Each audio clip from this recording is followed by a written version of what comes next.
YouTube channel education point coaching classes. आज की हमारी वर्कशीट नंबर 78 मैथ्स की वर्कशीट है and it is based on पृष्ठीय क्षेत्रफल और आयतन। और ये हमारी वर्कशीट नंबर 41 की पुनरावृत्ति वर्कशीट है। चलिए इसको स्टार्ट करते हैं। पहला जो क्वेश्चन है उसमें हमें रिक्त स्थान भरने को कहा है। फर्स्ट पार्ट इज घनाभ में पृष्ठों की संख्या डैश होगी। जो घनाभ होता है उसमें पृष्ठों की कितनी संख्या होती है? यस, उसमें पृष्ठों की संख्या 6 होती है। मैं घनाभ का आपको चित्र दिखाती हूँ।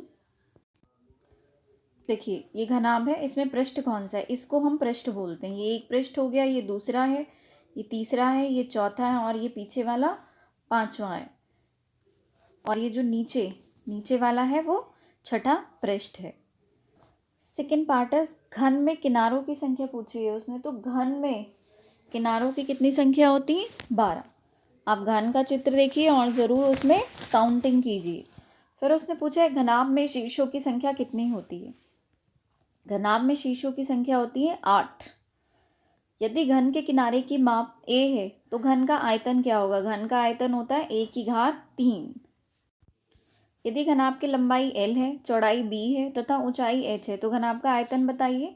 घनाभ का आयतन होता है लंबाई गुणा चौड़ाई गुणा ऊंचाई, तो l into B into H. Now question number 2। Question number 2 में उसने कहा है कि यदि एक घन की प्रत्येक भुजा को हम दोगुना कर दें तो इसका आयतन क्या होगा? देखिए मान लिया कि हमारी जो घन की भुजा है वो क्या है? a। तो घन का जो आयतन है वो क्या होता है? वो a की घात 3 होता है। इसको जब दुगना किया तो ये क्या हो गया? 2a। अब 2a की घात 3 हो गई तो कैसे लिखेंगे इसको? 2a गुणा 2a गुणा 2a। 2 दूनी 4, 4 दूनी 8। तो हमारा क्या उत्तर आया? 8a की घात 3। इसका मतलब हुआ हमारा जो आयतन है वो क्या होगा? 8 गुना। चलिए हम ऑप्शन चेक कर। ये देखिए इसमें 8 गुना डी ऑप्शन है, तो हमारा आंसर क्या हुआ? 8 गुना। Question number 3। माचिस की एक डिब्बी है, उसका माप यानी लंबाई 4 सेंटीमीटर है, चौड़ाई 2 सेंटीमीटर है और ऊंचाई 3 सेंटीमीटर है। ऐसे 10 डिब्बों के पैकेट का आयतन क्या होगा? माचिस की डिब्बी जो है वो घनाभ के आकार की होती है, तो घनाभ का आयतन क्या होता है? घनाभ का आयतन लंबाई गुणा चौड़ाई गुणा ऊंचाई। हमारे जो मेजरमेंट्स हैं वो 4 सेंटीमीटर गुणा 2 सेंटीमीटर गुणा 3 सेंटीमीटर। इन तीनों को हम गुणा करेंगे तो 4 दूनी 8, 8 तियाँ 24। आयतन कितना आ गया? 24 सेंटीमीटर क्यूब। अब उसने हमें पूछा है कि 10 डिब्बों के पैकेट का आयतन क्या होगा? तो हमारा क्या है? 24 एक के लिए, तो 24 सेंटीमीटर क्यूब जो है वो एक पैकेट का आयतन है। तो 10 पैकेट का होगा 24 गुणा में 10। इसको इससे गुणा करा तो 240। हम ऑप्शन देखते हैं। आप देखिए डी ऑप्शन है हमारा 240, तो आंसर इज 240 सेंटीमीटर क्यूब।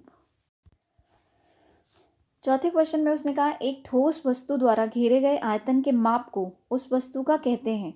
एक ठोस वस्तु है जो कि किसी स्थान के माप को घेरती है, उसको क्या कहते हैं? यस, उसको हम कहते हैं आयतन। क्वेश्चन नंबर 5 देखिए एक घनाभ के आकार की पानी की टंकी है जो कि 6 मीटर लंबी, 5 मीटर चौड़ी और 2 मीटर गहरी है। इसमें कितने लीटर पानी आ सकता है? और साथ में उसने हिंट दिया है हमें 1 मीटर क्यूब बराबर है 1000 मीटर। देखिए लंबाई हमारे पास 6 मीटर है, चौड़ाई हमारे पास 5 मीटर है और ऊंचाई हमारे पास 2 मीटर है। आयतन क्या होता है घनाभ का? लंबाई गुणा चौड़ाई गुणा ऊंचाई। 6 गुणा 5 गुणा 2, इन सभी को जब हमने गुणा करा तो कितना आया? 60 मीटर क्यूब। लेकिन क्योंकि उसने हमें ऑप्शन में उसने हमें कहा है कि लीटर में आंसर निकालना है, तो हमें हिंट में दे रखा है कि 1 मीटर क्यूब बराबर होता है 1000 लीटर के। तो ये जो 60 है उसको 1000 से गुणा करेंगे तो कितना आ गया? 60,000 लीटर। सो इसमें हम ऑप्शन देख लेते हैं। यस, ये सी वाला जो है वो दिया हुआ है 60,000 लीटर, तो ये हमारा आंसर हुआ। अब क्वेश्चन नंबर 6 से 10 तक के जो क्वेश्चन है उन्हें हमें हल करना है। क्वेश्चन नंबर 6 में उसने कहा एक घनाभ के आकार का बर्तन है जो कि 10 मीटर लंबा है और 8 मीटर चौड़ा है।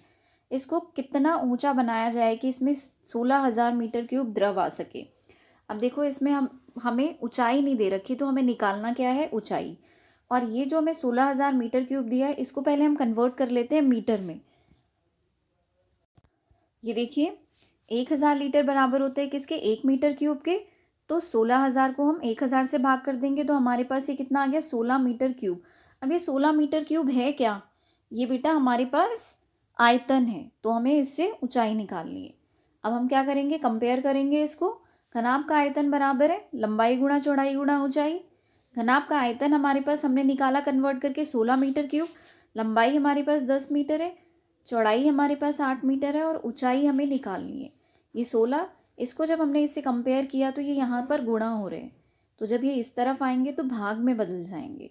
तो 10 गुणा 8, 8 दूनी 16 होता है, 2 पंजे 10 होता है। हमारे पास ऊंचाई कितनी आ गई, 1/5। जब हमने इसको भाग करा तो 5 दूनी 10 होता है, तो ये 0.2 मीटर हमारी ऊंचाई आ गई। Now question number 7। एक आयताकार धातु की चादर की विमाएँ 48 सेंटीमीटर गुणा 36 सेंटीमीटर, यानी ये लंबाई है और ये ऊंचाई है, और प्रत्येक कोणों में से 8 सेंटीमीटर भुजा के वर्ग काटे गए हैं। बची हुई जो चादर है उससे एक खुला बॉक्स बनाया गया है, तो बॉक्स का आयतन ज्ञात कीजिए।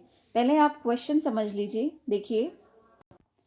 देखिए ये हमारे पास क्या है, ये आयताकार हमारे पास दिया हुआ है, ये 48 मीटर है और ये 36 मीटर है। ये 8 मीटर के क्या करें हमने, 4 वर्ग काटे, ये 8-8 मीटर के हैं। तो अब हमें इसको खोल करके क्या बनाना है, तो जब हम इसको खोलेंगे तो ये किस में कन्वर्ट हो जाएगा, ये घनाभ में कन्वर्ट होगा। तो हमें घनाभ का आयतन निकालना है।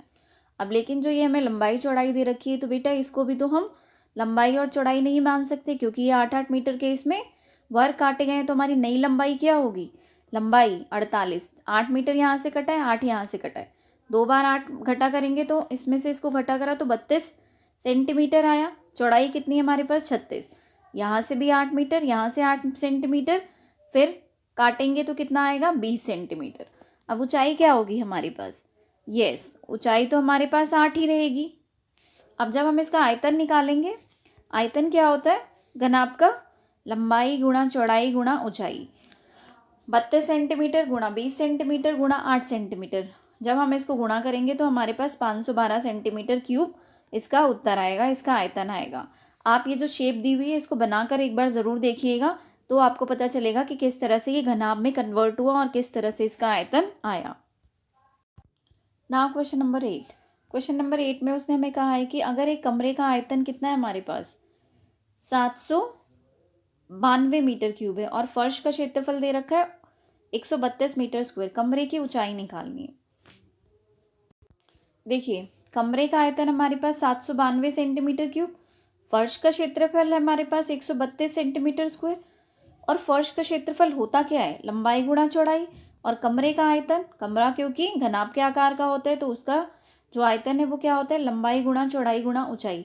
अब ये जो लंबाई गुणा चौड़ाई है वो हमें दी हुई है, क्योंकि फर्श का क्षेत्रफल दिया हुआ है, तो इस पूरे की जगह पे मैं क्या लिख सकती हूँ, 132 सेंटीमीटर स्क्वायर, गुणा में मैंने ऊंचाई लिख दी, ठीक है, और कमरे का आयतन जो है उसके नीचे 792 सेंटीमीटर क्यूब लिख दिया।